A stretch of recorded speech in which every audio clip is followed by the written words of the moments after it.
Ding, ding, ding, ding, ding. Welcome to Talking Pictures Trivia, the podcast in which a group of geographically challenged friends explore movies through trivia as an excuse to keep their friendships alive. I am one of these friends and today's host, Nick, and with me is Tom. And KJ. Great to have you back as always. Additionally, joining us as a guest for this episode is Mahoney. Thanks for joining us today, Mahoney. Mahoney is another one of my good friends from college. He currently curls and conveniently also likes movies. For those joining us for the first time, we start off each episode with a movie quiz. This week, the first round will have 2 questions, and the second round will have 4 questions. In the end, we'll tally up the points from the last 3 weeks to determine who is the Back to the Future trilogy champion. Then, once the fierce competition is over, we follow it up with our famous movie rant where anything goes. Today's episode concludes the trilogy, and KJ actually preferred to do Back to the Future 3 over the other 2 movies. Amazingly, this adventure sci-fi film was also directed by Robert Zemeckis. He is also known for Who Framed Roger Rabbit, Castaway, and the other 2 Back to the Future films. Back to the Future Part 3 came out in 1990, only 8 months after Back to the Future 2, with other movies such as Teenage Mutant Ninja Turtles, a childhood favorite of mine, Home Alone, another favorite of mine, and another movie that takes place in the 1800s, Dances with Wolves. KJ, why was this your preferred movie? And tell us a little bit about the plot line. So Back to the Future Part 3 again starts right where the previous movie ended. Marty and 55 Doc realize 85 Doc is stuck in 1885.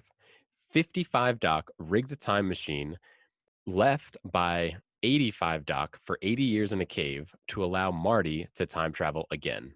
Instead of going to 1985, Marty decides to swing by 1885 to pick up the doc, and Griff Tannen once again slows down their time travel plans. While in 1885, Marty has to confront his psychological problems introduced in Back to the Future 2, which include being okay with people calling him chicken. Doc falls in love and has to decide between his brain and his heart. So in the first movie, the main conflict was trying to find 1.21 gigawatts to get the DeLorean to time travel. In the second movie, the main conflict was Biff's sports almanac causing chaos. And in this movie, the main conflict is they ran out of gas and they need to get the DeLorean up to 88 miles per hour. So I mentioned in the Back to the Future 2 episode that I remember renting Back to the Future 2 with my cousins. I also think we rented Back to the Future 3 on that same trip. I love this movie as a conclusion to the trilogy, and I think it would be tough to watch Back to the Future 2 without watching Back to the Future 3. I think the first movie is the best in the trilogy by far, but Back to the Future 3 is much, much, much better than Back to the Future 2. And is a great way to end the trilogy. How about you, Tom? What do you think? I agree that Back to the Future 3 is much, much better than Back to the Future 2.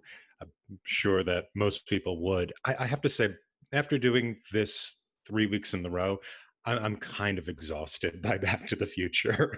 I watched this movie yesterday at like 7 in the morning to 9 in the morning or something, after and before work, and I was sort of I was sort of exhausted by this film, and I think it's just because of the trilogy. And I will say though that I think this film is the most Back to the Future-y of them, in the sense that what the trajectory of the films are doing in terms of their relationship to cinema and past cinema is more fully realized in this picture than in past pictures.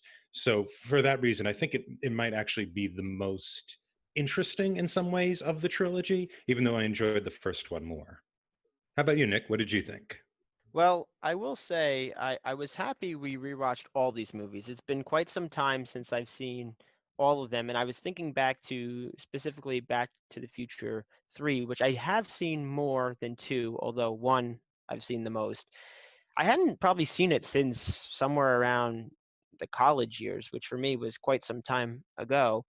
And I was looking forward to it because I did have better memories of it than 2. And what I will say is the slower pace, I felt there was a slower pace in this movie, and it was welcomed after the chaos that was episode 2. I mean, or part 2. It brought it back. to literally simpler times so that we could see the functionality of the time machine, not only going back to a set period, but even going further back. So I did enjoy it, and I was glad I rewatched it. There were a lot of things that I am looking forward to talking about with this movie. And again, Back to Future never disappoints with its various tie-ins from the prior films in this case. So those are always fun to explore as well. But that was my thoughts. I'm happy I rewatched the whole trilogy. To Tom's thoughts, I think it's probably good to say that I don't need to rewatch this trilogy for quite some time again, but I'm glad I did explore it. Mahoney, we're going to turn this one over to you. What are your thoughts on Back to the Future 3? So a little bit by coincidence, before I had even been invited to come on the podcast, I was sitting on my sofa one night after a Zoom call. I had a couple too many beers. I was flipping through Netflix, and I actually turned on Back to the Future 3. I probably hadn't seen the movie for, I don't know, 10 years or so, but it's always had a soft spot in my heart.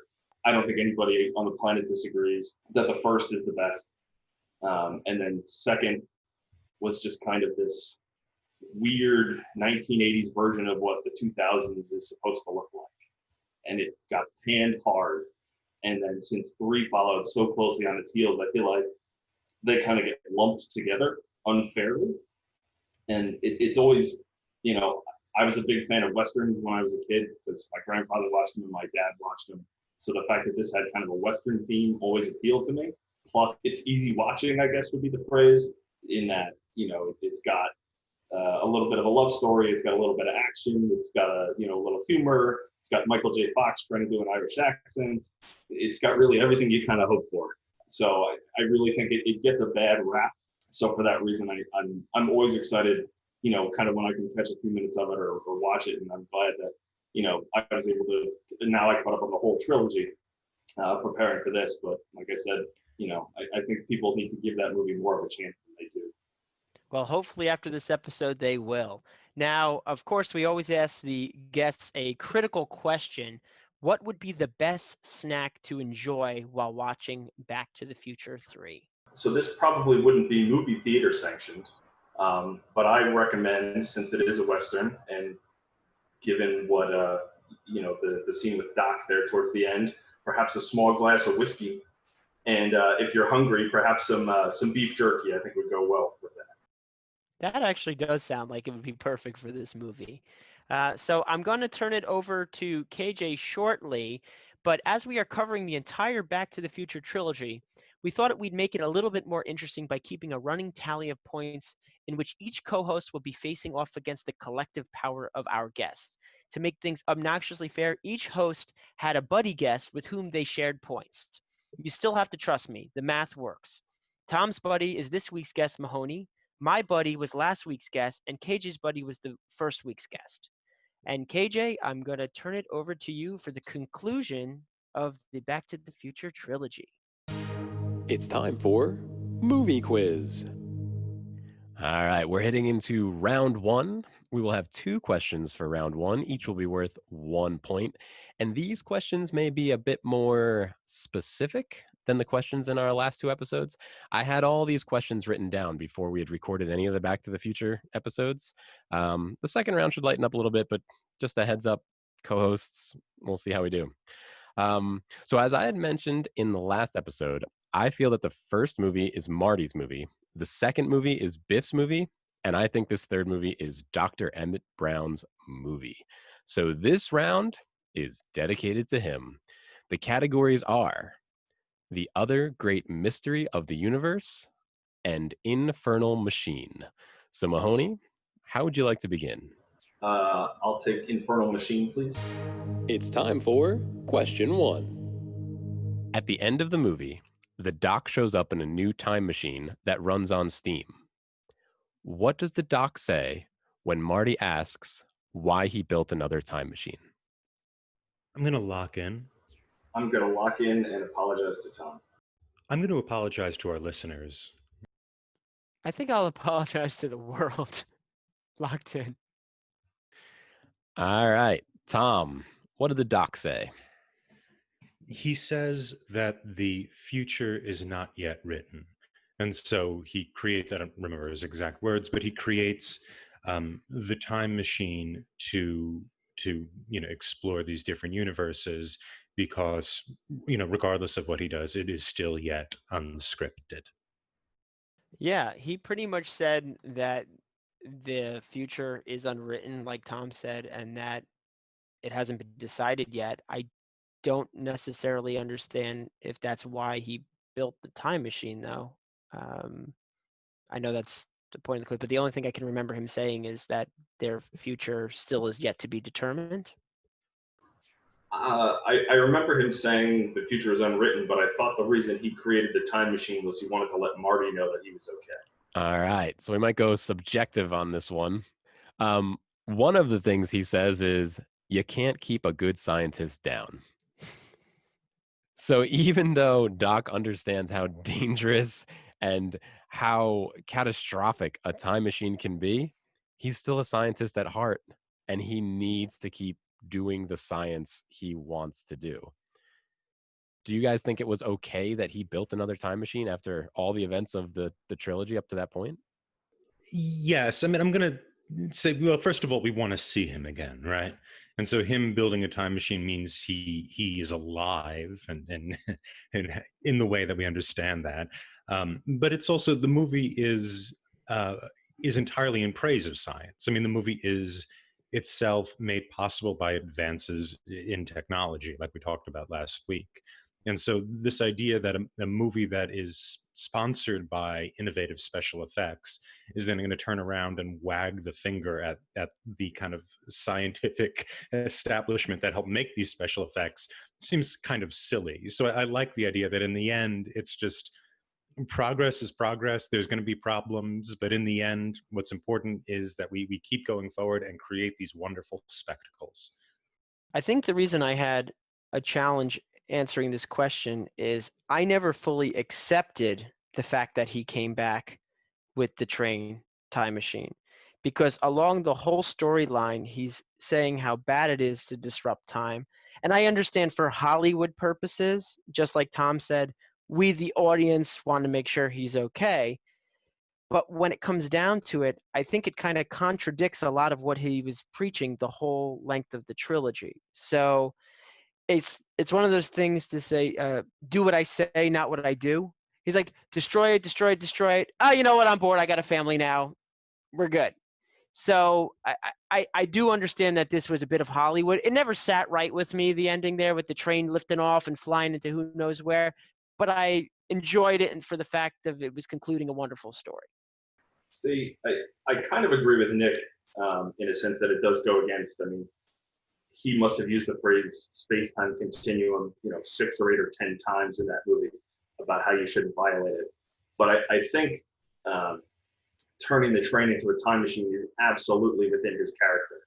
He may understand that messing with the space-time continuum could result in, Back to the Future 2 again. But given, I mean, everything from how the guy makes breakfast to, the time machine is based around science. Like they spent half the movie talking about Jules Verne's books. So I think the fact that he came back around there at the end, yeah, it's a little bit of a sappy kind of Hollywood, hopeful kind of ending, like the future is unwritten, etc. But I think it's absolutely and completely within his character to do that. And it's also embodied on the train. I mean, the train is the symbol of progress, right, in America. That's what helps establish the industrial age, and it also allows us to move throughout the country for the first time. And so the fact that the doc ends by making the train into the ultimate transportation machine, I think makes perfect sense. And he's gone green. His steam is pretty good. Yeah, there's like a steampunk thing there, like that I kind of liked. I wonder why people don't dress up like Doc Brown and kind of steampunk convention cosplay things. Well, what I will say too, and I'm not sure if this is going to come up later, but his use of the let's call it steampunk for now, his use of technology, like even in the Wild West, he's got this big ornate machine and it's to make an ice cube. Like I just love all that kind of use of what his knowledge is, but the rudimentary tools at his disposal. So that, the time traveling steam engine is just the next evolution of that.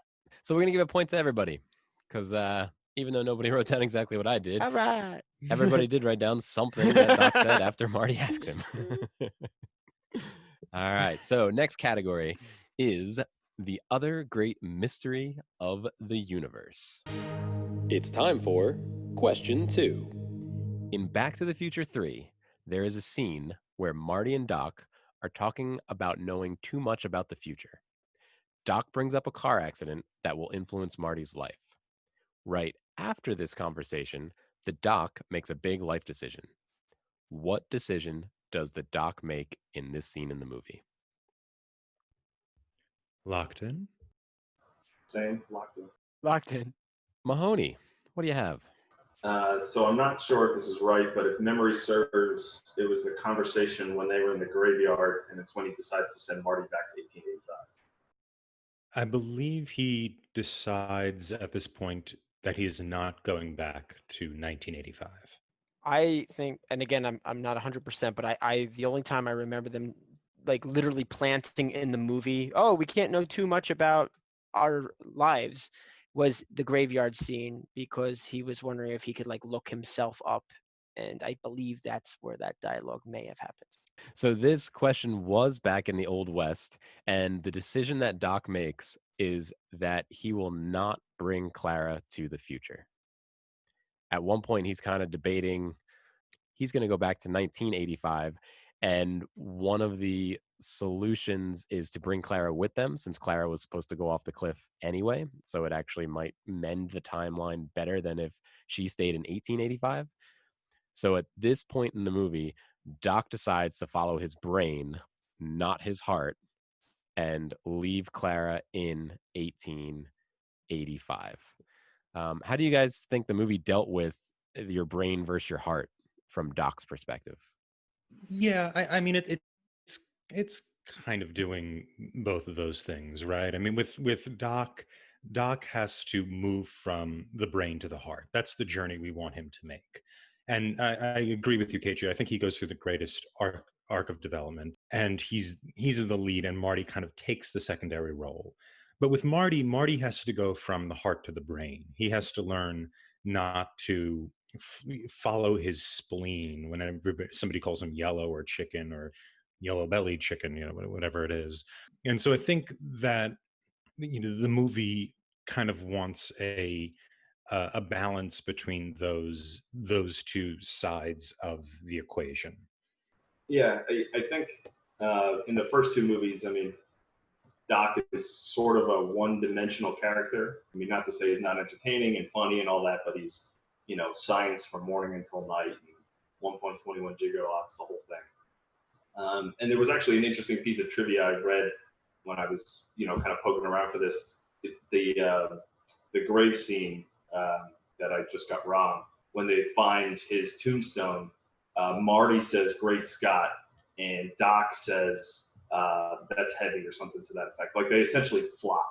So I think it's really cool how in this movie, I mean, Doc does actually get a little depth of character and gets to, play around a little bit as kind of the romantic lead in a movie, even though you wouldn't expect Christopher Lloyd to kind of do that sort of thing. So I thought that was interesting, and I think Tom makes a really good point too, that Marty does kind of sort of go the other direction. Like he's got to learn to think a little bit more as opposed to react emotionally. To expand on that, Marty is almost the mentor and the guide in this one. He's like, oh, no, we don't have time to go to the festival, or, oh, we have to stay on track, or, oh, that's a distraction. Whereas in the prior movies, it's usually the Doc reining Marty in to stay focused on their objective. Yeah, I mean, Marty also has to convince the Doc a lot of times to, let's get... listen, I'm real, I need help. And he needs to do that again at the beginning of this movie, right? When Marty comes to the mansion and Doc has completely forgotten about it, and Marty has to remind him, I'm still here. And the doc calls him again future boy, which is what he called him in the initial time travel journey back to 1955. So I don't know if we can entirely say that Marty is this kind of distracted person who is always going off the handle. Uh, he's actually fairly on the team, right? He's ready to go. He's ready to get back to where he needs to go. There's just this one little chink in his armor, which is don't call him chicken, which is bizarre, but yeah, that's about it. And it feels so forced. I mean, they needed it for plot points, but Yeah, it's engineered character development.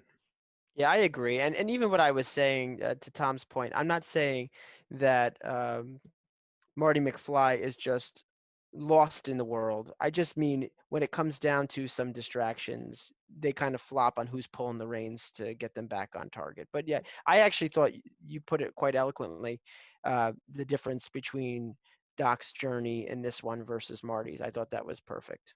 all right. So at the end of the first round, everybody's got 1 point.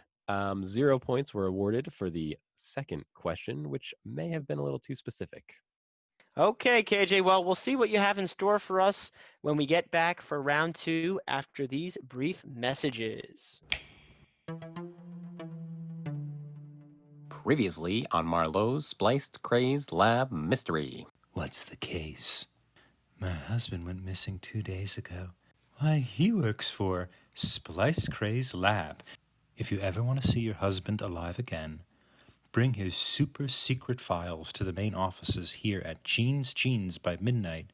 I'll pack my trusty 38 special and rescue your husband, Sir Julius Orson Greenstreet, Esquire. You don't want to go in there. It's his old friend Andre. Andre was living in the streets, suffering from a torrid addiction to investing in eco-friendly startups. Like so many before him, Andre had ended in the gutter, shaking with an old need for carbon reduction. I've heard about Jeans. People on the street, they say things. It's a scary place. Experiments, gene alteration, irresponsible energy consumption. You don't want to go in there, Marlowe, man. You might not like what you find. Marlowe shakes his hand away and passes through the door, walking into a dark, black lobby populated with dark leather chairs. He hears a knock on the glass. He turns around and looks back at Andre. Good luck, he sees Andre mouth before Andre sneaks away, dropping into the blackness. Marlowe walks into the center of the room. In the far corner, the doors to an elevator open. A very short man approaches, a man bald and albino white, wearing green glasses and an entirely purple outfit. Walking with a brown handmade wooden cane, he approaches Marlowe very, very slowly, the sound of the cane resonating throughout the dark room. Finally he reaches Marlowe, the shaved head glistening in the little light that is inside this cavernous room. He smiles, a toothless grin. Hello, Mr. Marlowe. Are you Sir Julius Orson Greenstreet, Esquire? I have the IP in exchange for your life. No, Marlowe. Sir Julius, I'm afraid, couldn't be here. But I have a far more interesting prospect. And we're back for round 2. KJ, turning it back over to you. All right. And for round 2, we are going to expand the questions and answers to include the entire trilogy. We are no longer locked in to Back to the Future 3. We are spanning the whole trilogy. The 4 categories are Newton, Franklin, Edison, and Einstein. Hill Valley, I Hardly Knew Ye. History Repeats Itself. And McFly, anybody home? So, Tom, which category would you like to start with? I'd like to start with Newton, Edison, Einstein, Franklin. Franklin, Edison, Yeah, Einstein. Mr. Okay. Benjamin Franklin. All right. It better be a question about Ben Franklin. That's what I want. In the play Hamilton, no, I'm just kidding. It's time for question 3. Here's the question. So this question is subjective. What do you think is Doc's greatest accomplishment? I'm locked in, but very nervous about my answer. Locked in. Yeah, I'll lock it in.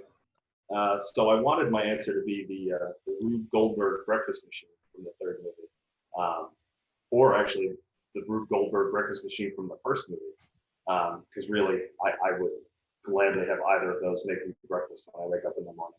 But I think his greatest accomplishment is kind of what we've been discussing so far, the actual character development he takes in the third movie, realizing that obviously inventing a time machine out of the DeLorean, a time machine out of a train using 1885 technology, and the ice cube machine. Nick mentioned all that. I think the man's got science down. But I think as far as his greatest accomplishment goes, is actually realizing there's more to life than just inventing things, finding a woman that he likes, falls in love, has 2 kids, that sort of thing. So that's my final answer.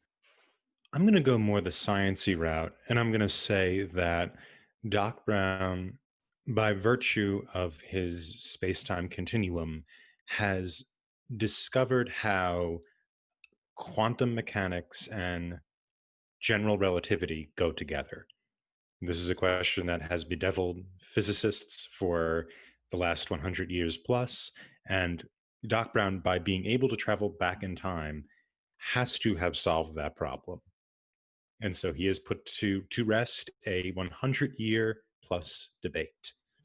So I'm also, similar to Mahoney, going to lean heavy onto the subject matter that we just explored, and the character development side.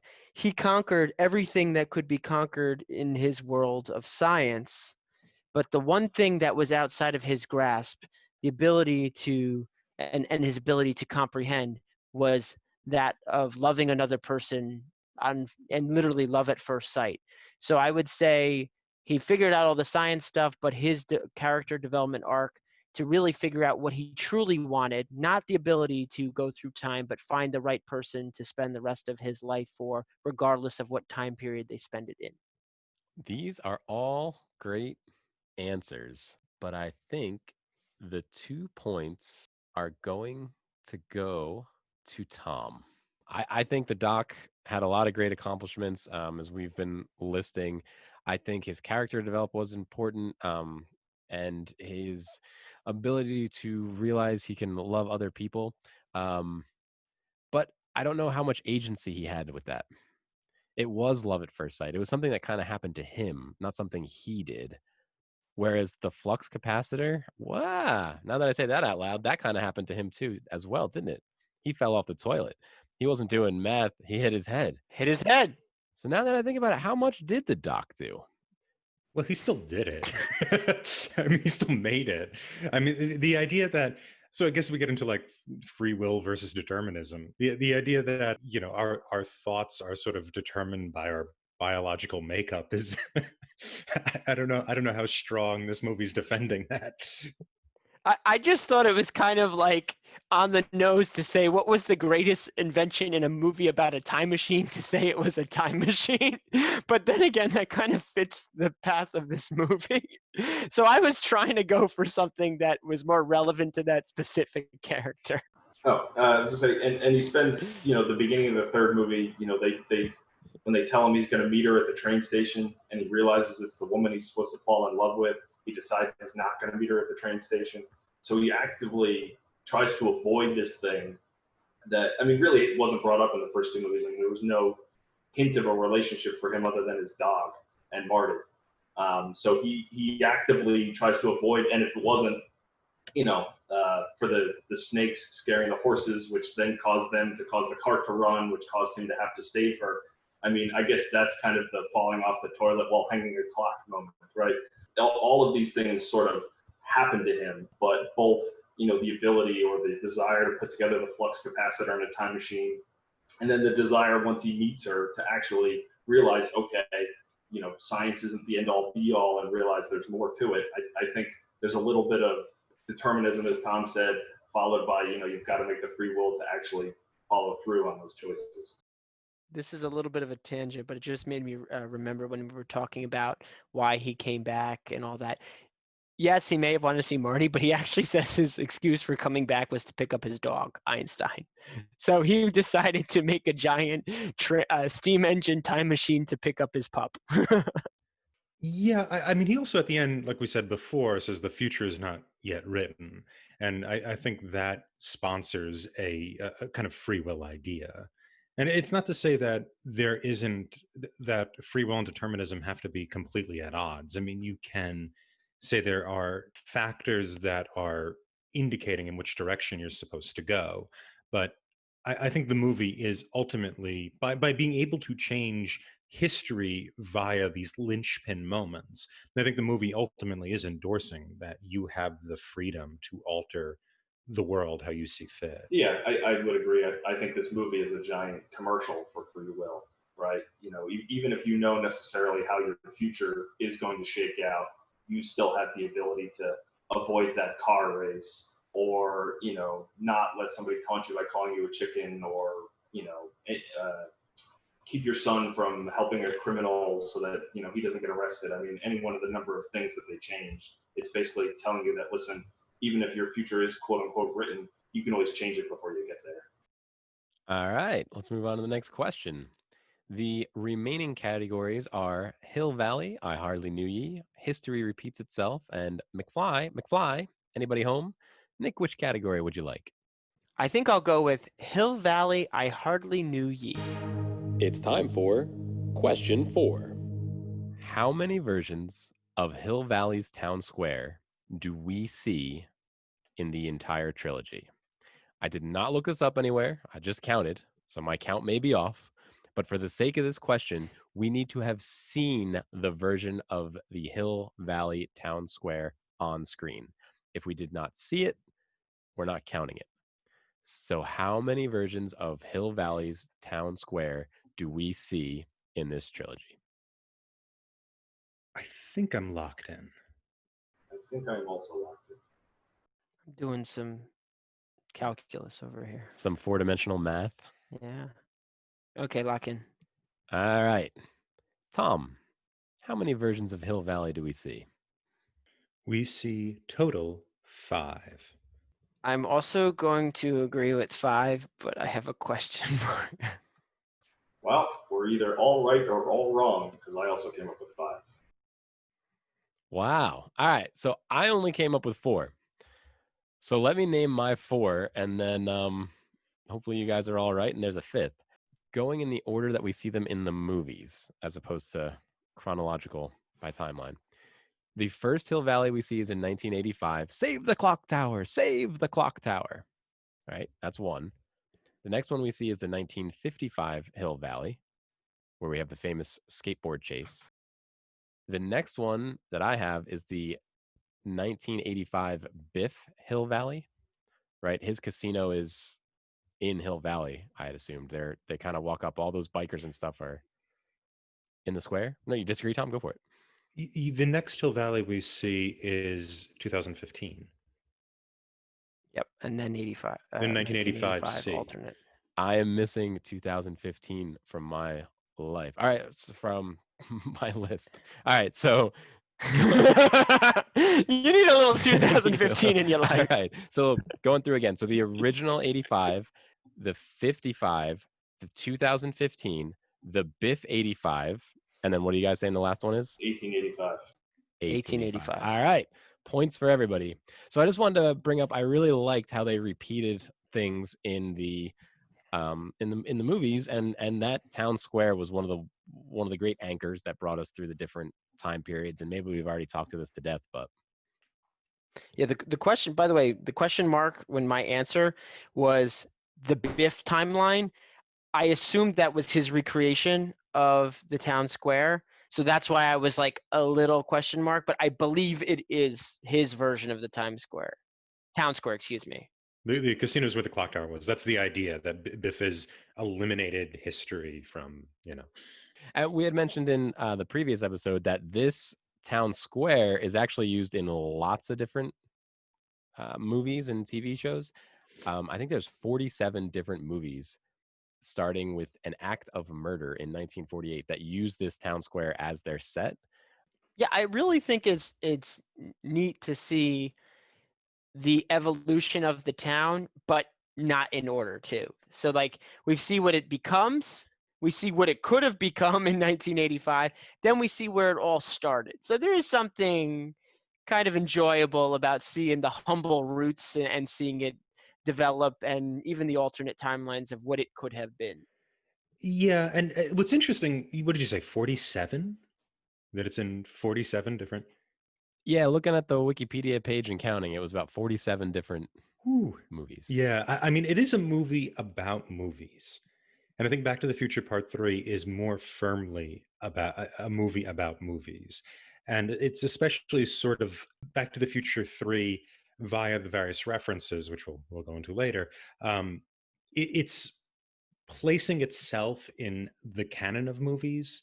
And so by recreating or borrowing from a cinematic past, not just in the town square, but in other ways, it's sort of including itself in this conversation about the history of Hollywood film. Funny enough, actually, they don't use that set in Back to the Future 3, right? We don't. Yeah, right. Yeah, exactly. They build a new one. Yeah. We're gonna level the lot and make it a Western. All right. 2 points for everybody on that last one because you guys are much better counters than I am. On to the next question. The remaining categories are history repeats itself and McFly. McFly, anybody home? Mahoney, what are you thinking? I think I'll go with history repeats itself. It's time for question 5. Name parallel scenes that appear in the third movie and their counterparts from the previous films. This question is going to get out of hand. So, if we start naming 5 or 6 or more each, we may cut this question early and just hand out points like we're on an Oprah show or something. Let's start with Tom. Him waking up next to Leah Thompson, who's playing now his great-great-grandmother, and saying, "I had a terrible dream." Yes. Mm-hmm. What's creepy about that is, I guess we've all had dreams where we've woken up, but we weren't awake. And to have that actually happen to you multiple times would be really creepy. 3 times. Yeah. And every time it's your mother, and 2 of those times there's something sexual about it. So I think if Crispin Glover actually signed on to these other movies, he probably would have played the father role there. Because if you think about it, it's Michael J. Fox playing the father, and the mother was his mother. So that just seems kind of out of whack. Just throwing that out there. The genetics don't really work unless they're Habsburgs. So I'll keep it in the family. And he once again, well, in this movie, meets a distant relative as an infant, as he did in the first movie. Well, this is a pretty obvious one. They replaced chicken with yella. What are you, yella?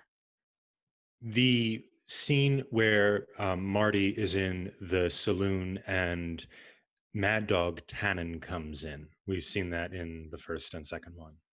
Yep, the saloon's the cafe. The bully comes in. Sure. I think the elephant in the room, obviously, Biff and Manure. It's a trifecta.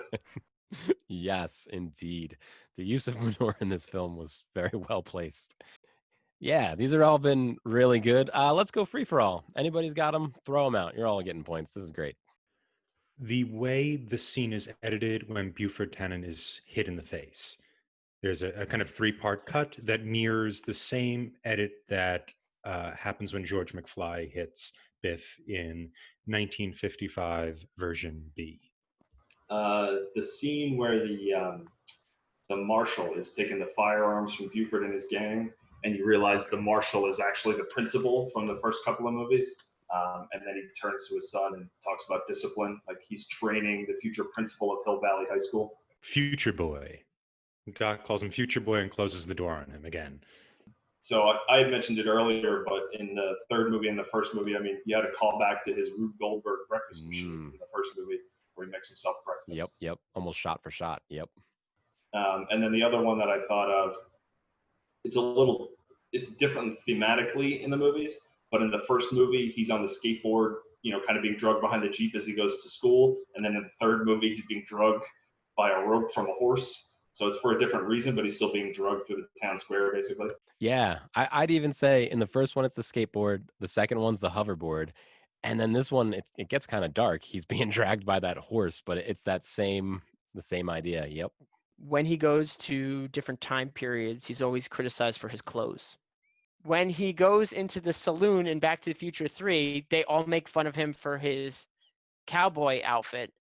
And when he goes back into, which one was it? I'm trying to think if it was, no, it was the 1955.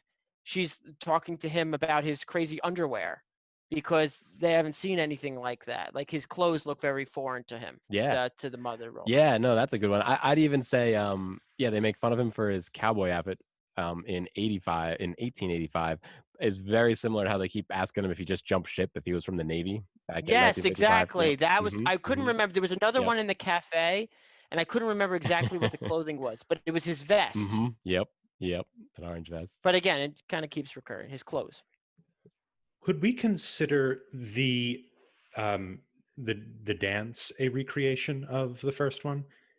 That might be stretching it a little bit, because it isn't a shot-for-shot recreation. A lot of this movie is based upon, let's do the exact same shots we did in the first one to create this. It's self-making nostalgia, right? Self-generating nostalgia. So I don't know if the dance qualifies. Yeah, but the movie is, I mean, to KJ's point, and to the point of the question, I think the movie is recreating itself over and over again in order to become more memorable. I think it's kind of in love with its own success, and so it replicates itself. Yeah, I think that dance scene's a bit of a stretch.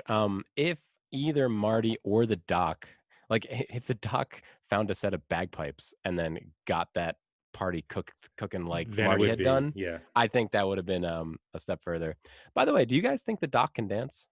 Like Marty says, "Oh yeah, Doc can dance," but he can dance in that style.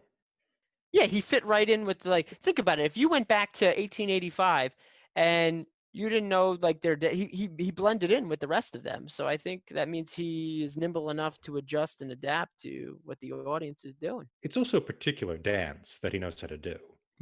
Whether he's true. brilliant at it is maybe beside the point. Yeah, I mean, he adapted pretty quickly. What was it, 8 months, I guess he was there? So he learned that dance, he learned how to ride a horse, he learned how to shoe horses. I mean, he picked up a lot of stuff in just 8 months. I'm glad Mahoney just brought up the riding a horse bit, because this is when you start, like, picking at the movie.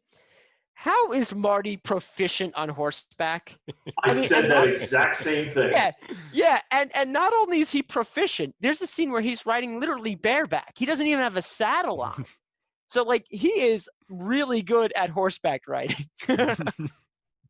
Yeah, it's the choice of the Western is not accidental, right? Apparently, in the first film when they were making it, they asked Michael J. Fox what time period he would like to explore had he the choice, and he said the Old West. But the Old West we're getting here is one that is facilitated through other movies, right? I mean, I don't know. Has anybody ever heard of the book, The Not So Wild Wild West? No, I have not. It's a book. It's like an academic, whatever. It's a book about the actual West, this period, and what it makes the argument that basically, though you had a shootout at the OK Corral or whatnot, basically the Wild Wild West wasn't that wild. It was mostly people went out there. They kind of established, even though there was no kind of governing structures, they sort of just figured it out on their own, and it was generally peaceful.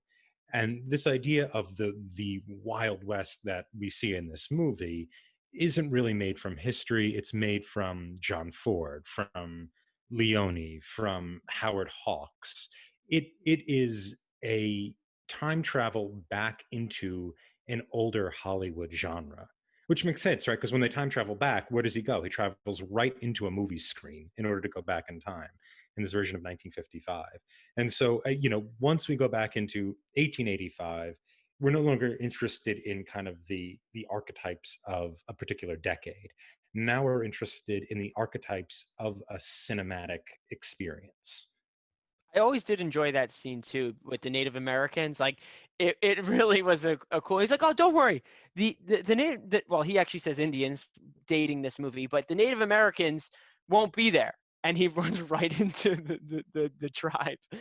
Going back to what Tom was saying, I think the typical Wild West might have been the Seamus McFly character, where they're going out, they're settling the unknown, they're getting their plot of land, and they're just trying to make a life out of it. It wasn't all gunslingers. It was mostly not gunslingers. It was Yeah. mostly. I mean, this is the. I mean, I wasn't there, but this is the argument the book is making: is that it's what we think of as the Wild Wild West is entirely a Hollywood production. Yeah. Like, Well, he does choose the name Clint Eastwood, and they reference, a what fistful of Western. dollars. Yeah, Yeah, that's yeah, the fistful of yeah. dollars thing Yep, with yep, yep. the vest on. But even beyond that, the movie is just populated with references to other films. So you have a fistful of dollars. You also have this is my reading of the locomotive scene. Does anybody know the movie The General? No, I don't know. The General is a silent film from 1926 or 27, a Buster Keaton movie, and it had the most expensive scene in the history of silent films, which was a Confederate guy is trying to block a Union train, and so he breaks the tracks so that the Union train, when driving over the tracks, falls into a canyon. And the train in that shot looks exactly like the train in Back to the Future 3. And so you have a fistful of dollars. You have you have the general, and I'm sure there's other movie references that aren't coming right to my mind here. But then you also have references to the original Back to the Future. And so what ends up happening is Back to the Future is sort of establishing itself as, one of the movies that we think of when we think of classic movies, right? It's actually enlisting via these kind of allusions. It's enlisting itself amongst these films. Points for everybody. That's 2 points, 2 points, 2 points. And we're moving on to the final question, in which the category is McFly. McFly. Anybody home? It's time for question 6. Who is your favorite McFly? Tom, who's your favorite McFly? I'm going to go with Seamus. And my reason for this, so Seamus McFly, for our listeners, is the great-great-grandfather of Marty McFly, also played by Michael J. Fox. The reason I select Seamus is that this movie, this trilogy has a dearth of kind of father figures. They just either they're not there or they're kind of not very good at their job as fathers. And Seamus McFly is the first ancestor to someone who offers important and needed advice to a descendant. So he becomes kind of like the first quote unquote father figure, or the first ancestor that can give good advice to the next generation. I really thought long and hard about this, and I could convince myself of many different McFlys. For example, his father in the 1955 arc is a strong candidate. But when it comes down to it, if someone just asked me that on the street, like, who's your favorite McFly in Back to the Future, it's cliche, but the answer is Marty McFly. And one of the reasons specifically, and you brought this up in the prior episodes, even though I pushed back and gave you a little hard time in a joking manner, it is quite understandable that your point about Marty McFly being the center of this universe or timeline. I do agree with that. My argument for the dog was not quite genuine, although he does come back for Einstein. But really, his charisma, the way of playing the role in the variety of different time periods, Michael J. Fox's portrayal of Marty is really endearing, and there's just so many good elements of his character. So I would say, while he is the star of the movie, I would say Marty McFly is my favorite McFly. So I actually agree with Tom. I think Seamus McFly is um, the best McFly of the series. I think it's easier actually to probably pick a least favorite McFly, or there's a vast quantity of least favorite McFlys, so that makes this question difficult.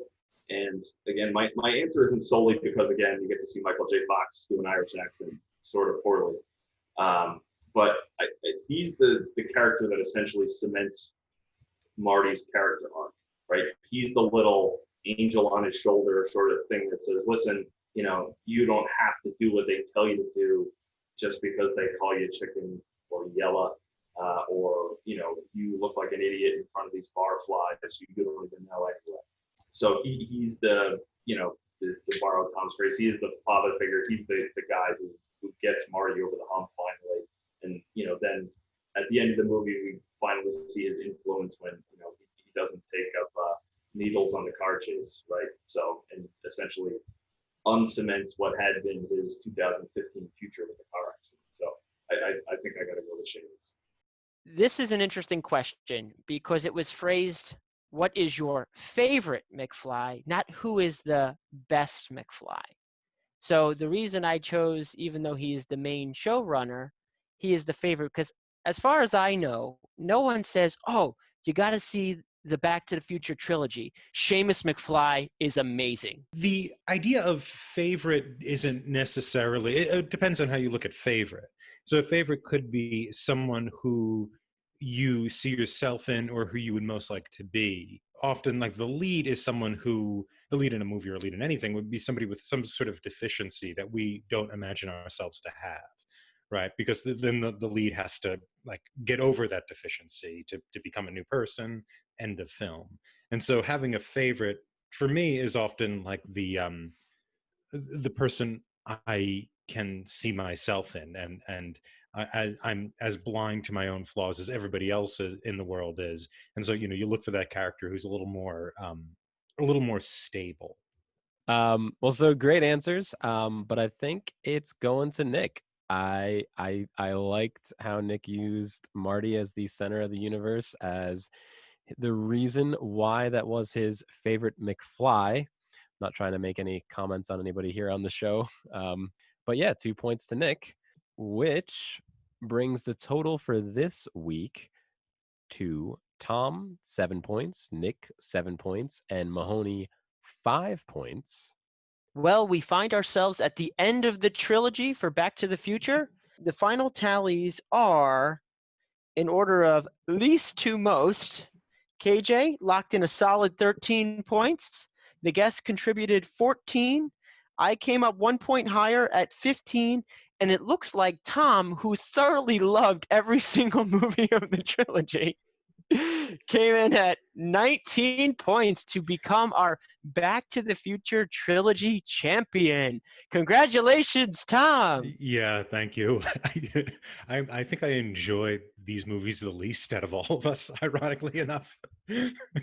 which maybe inspired me to do more kind of research on them in order to get through it. But yes, thank you very much. I accept my crown with dignity, and may blood run in the streets. For the record, there are no physical prizes or awards associated with this trilogy champion. But blood will run in the streets. On that note, let's take a quick break before we come back for Movie Rant. We'll be right back. Welcome to Talking Pictures Trivia, the podcast in which a group of Welcome to Talking Pictures Trivia, the podcast in which a group of B-side. KJ here from Talking Pictures Trivia, and I'd like to tell you about Talking Pictures Trivia B-side. Can't get enough of Talking Pictures Trivia? Head on over to our website, YouTube channel, or where you normally listen to Talking Pictures Trivia to find the B-side, where we talk about the movies you love. Talking Pictures Trivia B-side goes further into the movies we talk about on this podcast and compares them to other media that has been on our mind. Here's a quick sample. Hello, and welcome back to B-side. I'm Tom, your host today, and today on B-side we'll be discussing Back to the Future Part 3. In this show today, what we're going to try and do is to look at these films, especially Back to the Future Part 3, but probably the whole trilogy, and possibly The Terminator, through two main lenses. The first one we're going to discuss is nostalgia. The second is going to be identity and the fracturing of identity, and how that relates to media construction. So let's dive in. Flip this record over by heading to talkingpicturestrivia.com, our YouTube channel, or wherever you listen to your favorite podcasts to hear more on the B-side. And we're back. So we've spent the last 3 weeks talking a lot of Back to the Future, but I'm sure we can squeeze out a few more nuggets. Anyone have any further thoughts on this trilogy or this movie? It's time for Movie Run. Yeah, I work with a bunch of engineers, and oftentimes we'll bring up pop culture things. And one time we spent way more time than we probably should have asking and trying to answer this question. What is the maximum amount of time DeLoreans on the planet in any point in time covered by the movies? So if you take a slice of a time frame like 1955, how many DeLoreans are present? Right. So at, whatever, 10 o'clock in the morning, 1955, we know there are X amount of DeLoreans on this planet right now. I think it's never more than 2. That's in 1955. So when Doc is sending Marty back in 1955, there's another DeLorean nearby, right? So there's 2 DeLoreans there. There's never more than that, because you only have one DeLorean in the future. You only have ever one DeLorean in. No, you do have 2 DeLoreans in 1985B. Straight up, we can say there's at least 2. Okay. So can we find a case where there's more than 2? Because I can give an example. In 1955, there was one buried in a mine, and there was the one that came back. Yeah, that's what I meant was when he Actually, sends. wait, there's 3. Where's the third? One buried in a mine, one that he just left with, but he came back with one that then gets sent back to 1885. At the end of Back to the Future 2, right? There is 3. There's one 3. flying in the air. There's the one going back in time, and there's one in the mine. Yeah.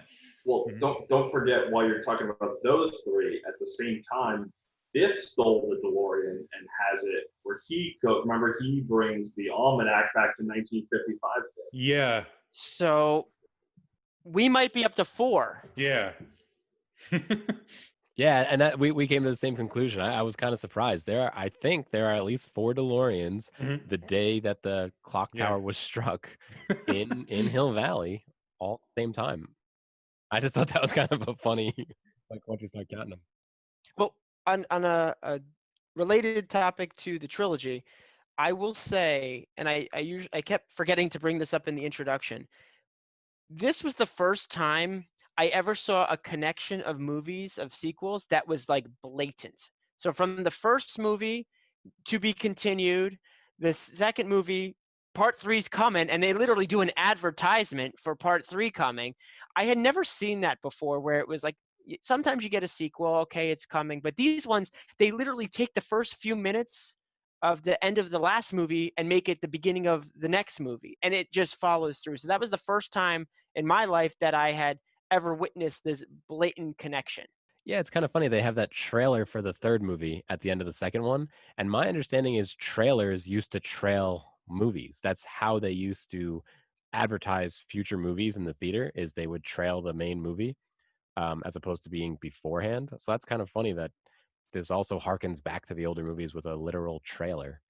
Yeah, it's always, yeah.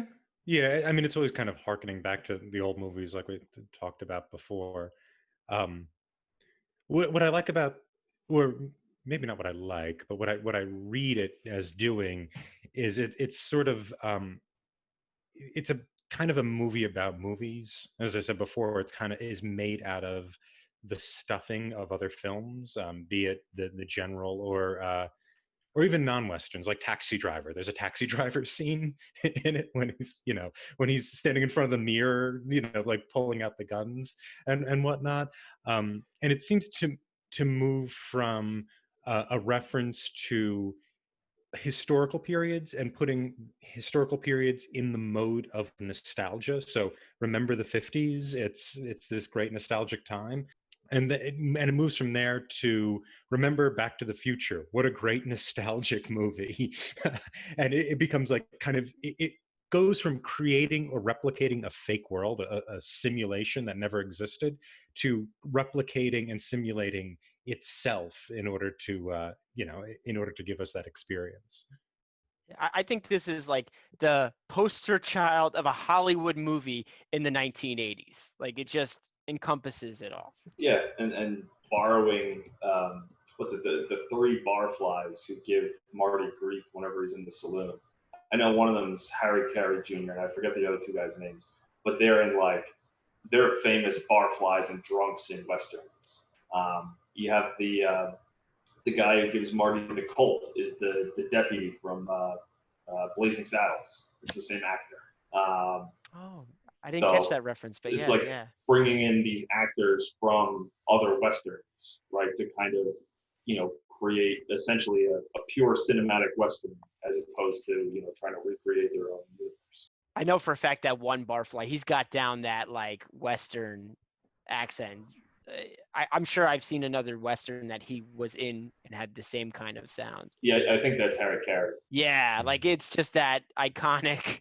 Yeah, there's a Pat Buttram and Dub Taylor, I think, were the other two, and they've been in a ton of other Western films. Talking about the Western characters, I particularly like the actor Thomas F. Wilson, who in the earlier versions was Biff Tannen and Griff Tannen. I thought he did a really good job with Buford Mad Dog Tannen. It was definitely a different skill set than he used in the other movies where he was just a bully. And even his walk and when he shoots Marty and looks over him, like just the whole thing, the draw, like he just had a good vibe about him. I thought he did a really good job as the gunslinging villain in the Old West. Yeah, he disappears right into Buford Tannen. He does, kind of like we were talking about in the Monty Python episode, how people disappear. I mean, this one there was a little bit more of a costume, but I think if you weren't paying attention, you wouldn't have even realized it's the same actor. He did look different, like the old Biff, the old timer Biff, and the younger one, and even Griff. I mean, that's just spitting image, but he did look a little bit more rugged and haggard in that role. So I just wanted to bring that up. I think he did a great job throughout the trilogies, but specifically was one of the key actors that I enjoyed their performance in Back to the Future 3. Oh, I was just going to say, a big round of applause for ZZ Top for actually appearing in the movie. I mean, I know Huey Lewis in the News, Power of Love from the first movie is probably the iconic Back to the Future song, or I guess you could argue Johnny Be Good. But Power of Love is my phone ringtone, so I'll stand with that one. But I thought it was really cool that in addition for just supplying music for the movie, they actually appeared on stage.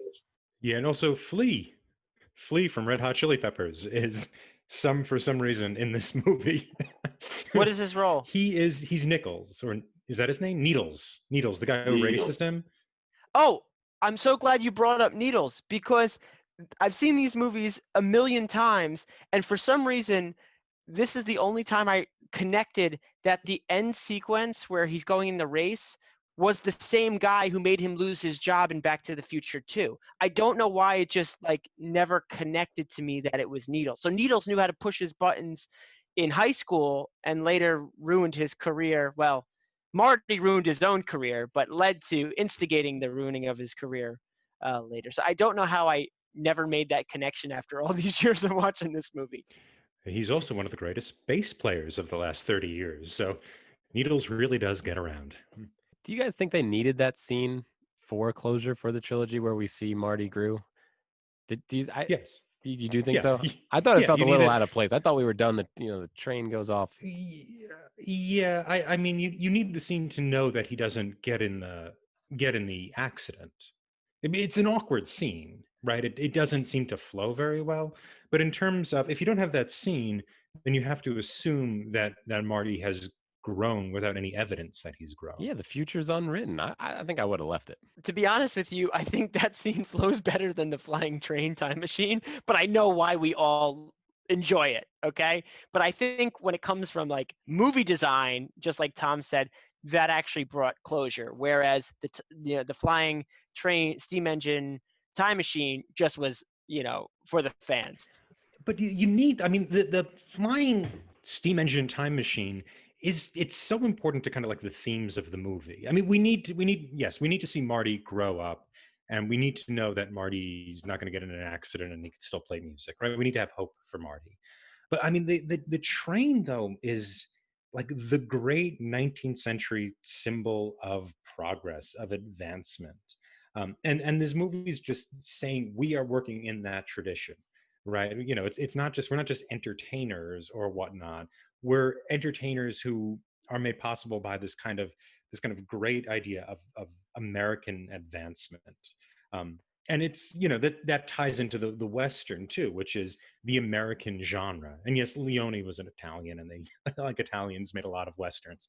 But the person you think of there is still Clint Eastwood, is still this kind of this American. And I think that's what this movie's kind of forcefully saying with that flying train. It's like, um, we're working within this tradition, and we are doing it in a spectacular way. My last thoughts on the Back to the Future trilogy are that I'm glad that this was made so that we can have an engaging dialogue on a flying steam engine time machine. There is no other way this would have come up organically in our conversations.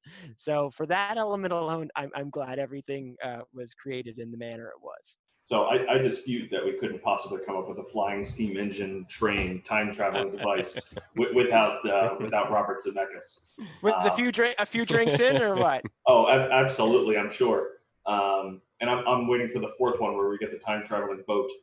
But I would prefer a dirigible of some sort. I was thinking maybe a submarine. I mean, we've got air, we've got land. I think now it's time we go to the ocean for our time traveling vehicles. To be fair, they've already crossed off time traveling hot tubs. Actually, that genre has already been satisfied. Is satisfied, and then they made a sequel for no good reason, which was not satisfying.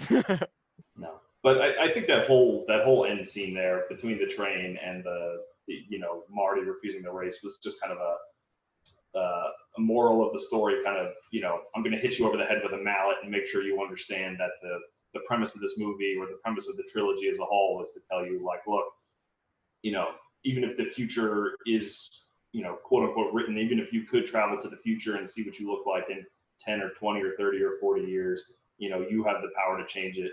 And if you didn't get it for the first, 6 hours that we showed this to you, we're just going to hit you over the head by having Marty refuse this race and make sure that it's really cemented in when you walk out of the theater. It may be, I think if you're going to do the Marty's yellow, or Marty responds to being called yellow in the way he does, you need that scene. If you just want to tell the story of Back to the Future, you probably don't even need that stuff, right? I mean, you could just kind of leave it out and do, he goes back to 1955 where yellow is never brought up. In the future, there's a sports almanac nonsense that's driving the plot, and in this one he has to get back to the future again. I think if we just cut it, we could, the movies would still be fine. Because again, I don't think that's the theme. I don't think the theme is like, we have to like grow as people and be the better versions of ourselves. I mean, I think that's the theme of like any movie, right? That's your Saturday morning cartoon thing that's going on. I think the theme of the movie is, or the movies, is the kind of how we create nostalgia, or how we make the past in the way we want the past to be, so that the past becomes something that we can use to our own purposes in the present, as opposed to this collection of historical events, facts, people that we can look back through a dark glass. Well, not only was that a fun episode, but this whole trilogy has been a blast. I'm glad we had a chance to explore it and have some interesting guests to join us along the way. Once again, Tom, congratulations for winning the trilogy and being the Back to the Future trilogy champion. I'd also like to thank Mahoney for joining us today. Is there anything you'd like our audience to know about? I guess the only thing I could possibly plug, charity that I'm on the board of directors for here in Bucks County, the Opportunity Council. great organization that helps people in poverty kind of find their way to self-sustainment. So if anybody's ever interested in making charitable donations, looking for an organization that helps with housing and food, and education, jobs, etc., just check out the Bucks County Opportunity Council. Is it regional? Do they just? It's only in Bucks County. So Okay. There's an office like in Doylestown, which is the seat, and then we have satellite offices in Lower and Upper Bucks. But that's good though, because you can actually like see your efforts at a local level. Yeah, I mean, literally, it's Yeah. local people getting jobs in local places. It's providing food to, there's local once a week in one of the parts of Bucks, there's actually a tractor trailer they park with a bunch of fruits and vegetables that people who can't afford that stuff can come pick it up. Wow. Like it's all kinds of stuff actually for the local, the community. Yeah, Nice. I like that it's like you can actually help your surrounding communities. Mm-hmm. Yeah, that's exactly what it is. Sounds great, Mahoney, and sounds like a great cause. Do you have, is there a website or anything? Yeah, the website for the Opportunity Council, bcoc.org, or again, if you Google Bucks County Opportunity Council. Okay, thank you so much for bringing that to our attention. Thanks to our fortuitous editor, KJ, who masterfully crafts these episodes. I'd also like to acknowledge IMDb, which is a great resource for our movie information for these episodes. Check out our website, talkingpicturestrivia.com, for more information about us and our episodes. You can find us on Apple Podcasts, Google Play, Spotify, and Stitcher, as well as our YouTube channel. We are extremely grateful for any positive reviews, as those help others like you find us. If you like what you hear, remember to like and subscribe to our show. Join us next time when we discuss Nick's recommendation, which is me, from 1984, The Terminator. See you then. Ding, ding, ding, ding, ding.